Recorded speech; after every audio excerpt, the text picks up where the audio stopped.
Alors, on va cette fois apprendre du coup à renforcer une zone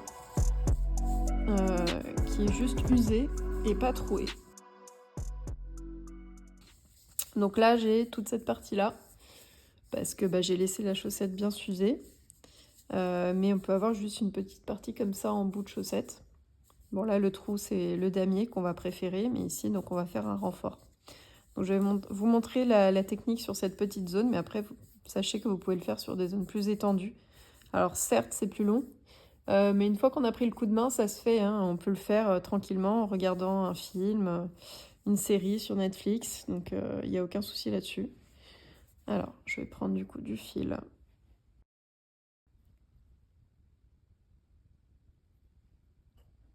Voilà. Donc on prend notre chaussette avec notre ampoule à l'intérieur. On n'étire pas trop, hein, sinon on va fausser un peu les choses. Dans le sens où notre fil, du coup, va être tendu, étendu, parce qu'au final, quand on va enlever la chaussette, ça va faire ça, hein. Donc il faut rester sur une tension correcte. Faut pas trop tirer, pas trop relâcher non plus. Faut être juste bien. Bien, pas... Enfin, c'est vraiment... on le sent quand on le fait, quoi. Donc, faut le faire pour se rendre compte. Alors là, pareil, on va visualiser, du coup, potentiellement comme pour le damier, on va visualiser un carré. Mais on n'est pas obligé. C'est-à-dire que l'idée, c'est vraiment de faire des lignes de renfort, hein. Donc, ligne, de poids arrière. Dans un sens, puis dans l'autre, dans un sens, puis dans l'autre, dans un sens, puis dans l'autre, pour toute la zone à renforcer. C'est sûr que quand là c'est usé, ici ça risque aussi de s'user, même si on n'a pas encore d'usure. Donc c'est pour ça que je parle plutôt de faire un carré. Mais après, on peut, si on a la flemme, effectivement commencer juste sur cette zone-là et ensuite renforcer la partie à renforcer sans toucher à ça.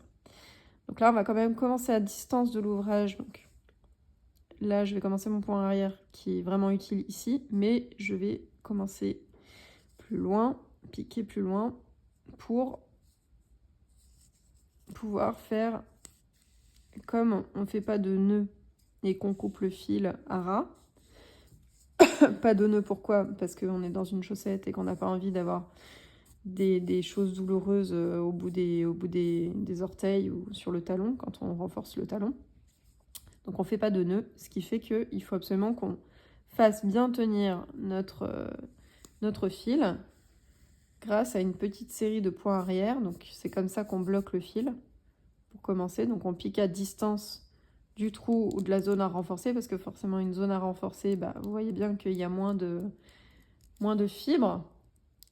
Donc forcément, si je commence à faire mes points arrière ici qui sont censés bloquer, ils peuvent se défaire plus facilement que là. Voilà, là ils sont bien pris dans la fibre. Ils vont donc avoir tendance à moins bouger dans le temps. Donc là, je fais une bonne série de petits points arrière.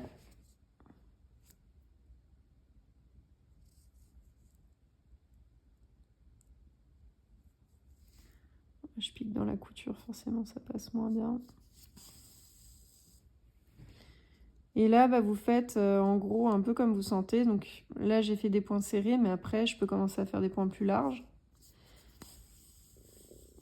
On n'est pas obligé de piquer à égale distance autour du point. Enfin, ça, c'est vraiment... Du moment qu'on fait ce point arrière, cette logique de dire, on revient en arrière pour passer en dessous et piquer de l'autre côté, que je fasse ça ou que je fasse, mettons, ça, c'est pareil. Après, c'est juste que de l'autre côté, le fil va être plus lâche et moins tenu, moins serré. Mais c'est tout à fait envisageable de faire ça. D'ailleurs, je vais le faire. Surtout sur une zone où là, on n'a pas grand-chose à renforcer. Ça me permet peut-être aussi d'aller plus vite. Après, esthétiquement, ça donne pas la même chose que sur des points serrés. Et ça dépend ce qu'on veut.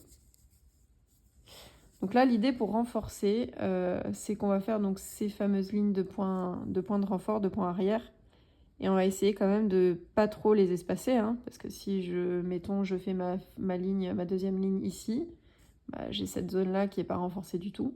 Donc on va essayer de respecter à minima la trame et de faire, si ce n'est une rangée pour chaque ligne de trame, faire une rangée au moins toutes les deux lignes, on va dire, à peu près. Voilà. Donc on repart en arrière, dans l'autre sens, en point arrière, toujours. Et on tourne. Donc là, vous avez bien compris, hein, je m'arrête ici parce que j'ai pas besoin d'aller plus loin, vu qu'il n'y a rien à renforcer. Sauf si j'ai envie esthétiquement d'avoir des points qui vont jusque là. Mais là, bon, voilà, je vous montre vraiment le B à bas pour renforcer une chaussette sans forcément que ce soit très esthétique. Pareil ici. Voilà, vous voyez, avec le temps en fait et la pratique, vous saurez comment placer vos points pour que ce soit esthétique. Là, par exemple, j'ai 2 points collés. C'est pas forcément super joli, sauf si on a envie. Après, c'est plus sympa quand on a des points un peu écartés. Donc ça, c'est à force de pratique que vous comprendrez comment ça fonctionne et comment piquer. Faut le faire. De toute façon, il faut pratiquer toute chose dans la vie. Il faut pratiquer pour comprendre comment ça fonctionne.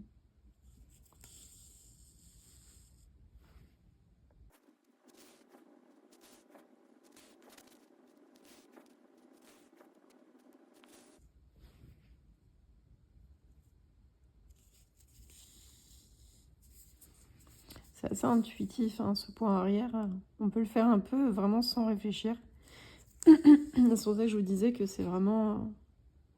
Ça paraît fastidieux comme ça, mais quand on le fait en s'occupant, en regardant un film ou en écoutant un podcast ou la radio, eh ben, ça passe sans problème. Pardon.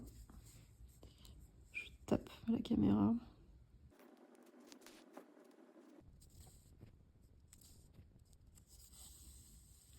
Après, si jamais vous faites des lignes qui sont un peu trop espacées, rien ne vous empêche de repartir en arrière, hein. D'aller, au lieu de partir ici, bah, vous partez par là. Donc vous allez piquer entre les lignes pour ajouter des points de renfort, hein. C'est possible aussi. En fait, c'est ça qui est bien avec la broderie, c'est qu'on peut faire ce qu'on veut. Il n'y a pas de règles, il n'y a pas de... La broderie main, c'est pas la machine. On fait un peu ce qu'on veut, on place les points où on veut.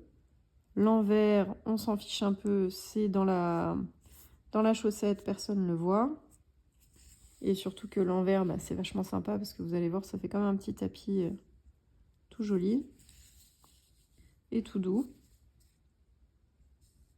Voilà, et une fois que vous avez repiqué donc entre les lignes, bah, vous repassez au niveau où il faut continuer. Tout simplement. C'est bête et méchant, hein.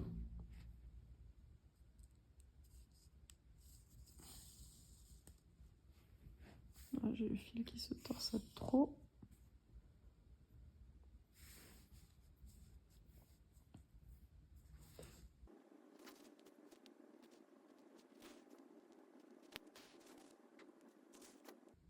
Et là, pareil, quand vous faites le point pour passer à la ligne suivante, attention de ne pas trop tirer, hein, parce que du coup, bah, ça vous fait déjà une bosse.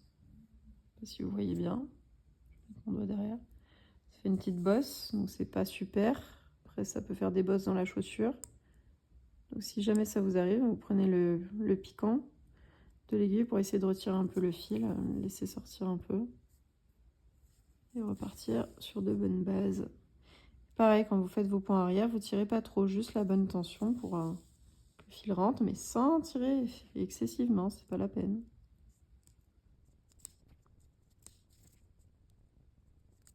Allez, je finis, on se retrouve après. Alors là, du coup, j'ai fini avant la fin du renfort mon fil.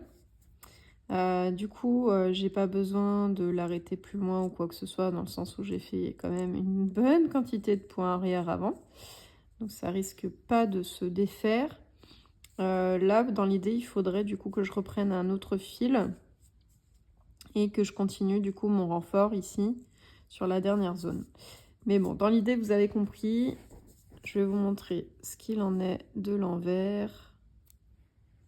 On coupe tout ça. Et on va regarder ce qui se passe de l'autre côté. Donc, vous voyez, c'est quand même assez esthétique, hein. C'est sympa, ça fait des petits points. C'est joli, on peut mettre plusieurs couleurs si on veut. Alors, que se passe-t-il de l'autre côté? Voilà ce que ça donne sur l'envers. Donc ça fait en fait comme un petit tapis de lignes collées les unes aux autres. Et du coup c'est tout doux, c'est tout plat, c'est tout doux. Et il n'y a pas de nœud, donc ça ne fait pas bobo.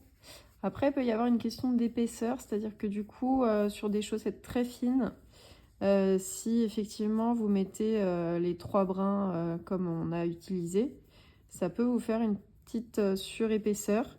Là c'est pas le cas, c'est des chaussettes en coton classique, mais c'est vrai que sur certaines chaussettes peut-être un peu plus synthétiques, donc du moins avec une part de synthétique, elles sont potentiellement plus fines.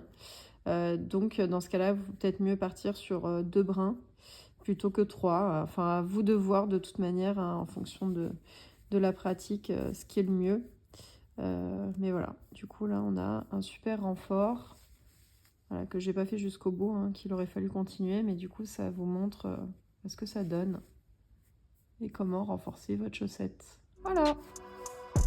Du coup je vous laisse regarder la prochaine vidéo pour apprendre à réparer des trous en faisant un damier comme ceci.